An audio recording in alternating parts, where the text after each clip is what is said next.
तो मैं आपसे अपेक्षा करूंगा कि ये चुनाव तो राष्ट्र का भविष्य तय करने वाला है। 2047 का भारत कैसा होगा, इस कल्पना को साकार करने में हमारे प्रधानमंत्री जी लगे हुए हैं।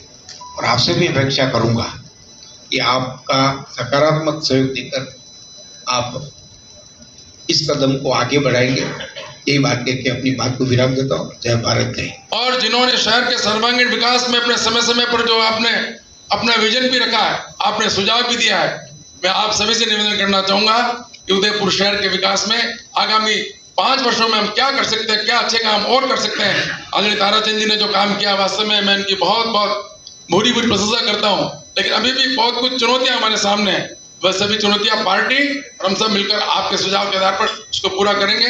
और विधानसभा में भी उदयपुर की जनता ने जो विश्वास प्रकट किया, आप सभी का भी, क्योंकि आपका भी इसके अंदर बहुत बड़ा योगदान है, जनता का भी योगदान है, तो जनता का और आप सभी का मैं बहुत आभार करता हूँ। इस स्थानों पर ये जो काम कर रहे हैं और हमारे आदिवासी भाई बहनों को बरकराने का काम कर रहे हैं, जहाँ पर धर्मांतर का काम कर रहे हैं, उन परिसर में जाकर के आप राजनीतिक पार्टी के कार्यकर्ता के लिए अब एक नेता के रूप में अगर आप उम्मीदवार हो तो आचार संहिता के साथ साथ सभी मर्यादाओं का उल्लंघन कर रहे हैं। पर अभी आपको एक चाटुकार के रूप में वोट चाहिए, ये हम बहुत स्पष्ट रूप से कहना चाहते हैं।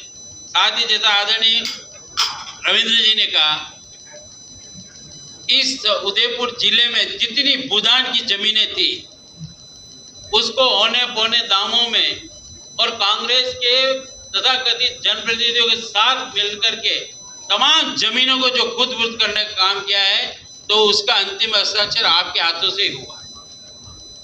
आप सबको याद होगा, विनोबा भावे ने जब इस आंदोलन को चलाया था, जनता ने अपने चाहे सामर्थ्य था या नहीं था, अपनी जमीनों को दान किया था सार्वजनिक कामों के लिए।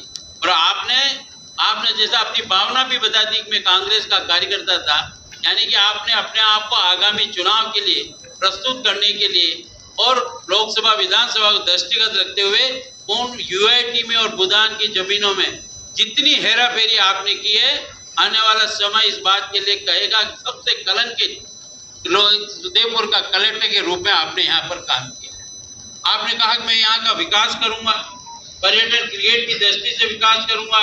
ये सब काम जब आपको अवसर था तो किसने हाथ रोके थे? भारतीय जनता पार्टी रोके थे।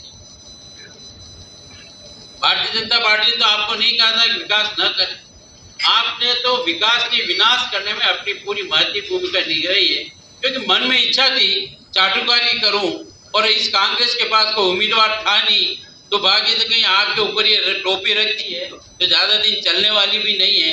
आप जिस क्षेत्रों में जा रहे हो, जिस तरह से देश के एकता और अखंडता पर आप एक ढंग से मैं कह सकता हूं कि प्रहार कर रहे हैं, उसको तोड़ने का विध्वंसक काम कर रहे हैं, और उन ताकतों का सहयोग लेकर के आप उम्मीदवार के साथ नेतृत्व करना चाहते हैं, जनता आपको स्वीकार नहीं करेगी। उदयपुर लोकसभा से तो आपकी विजय तय है, और विजय ऐसी होगी कि जहां से आप आए हैं दौसा से पाली से उदयपुर, आपको पुनः यहाँ से अच्छी तरह से विजयी भारतीय जनता पार्टी और यहाँ के मतदाता देंगे।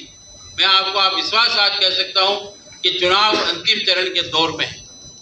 कल सार्वजनिक रूप से चुनाव अभी बंद कमरों और गुप्तगू बैठकों से बाहर नहीं आए, अभी अंतिम दौर है। जितने कुकृत्य किए और जो धन अर्जित किया है उसका आज कल में जो जिस ढंग से वितरण कर रहे हैं और जिस ढंग से लोगों की भावनाओं के साथ खेलने का प्रयास कर रहे हैं, जनता कहीं गुमराह होने वाली नहीं है। मैं दावे के साथ कहता हूं आज तक के सर्वाधिक वोट से भारतीय जनता पार्टी लोकसभा में जीतेगी और आपकी विजय भी तय करेगी।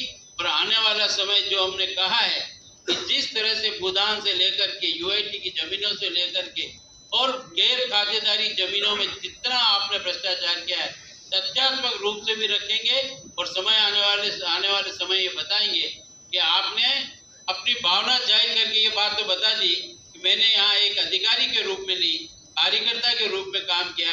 हम दावे के साथ कह रहे हैं कि आपने एजेंट और दलाल के रूप में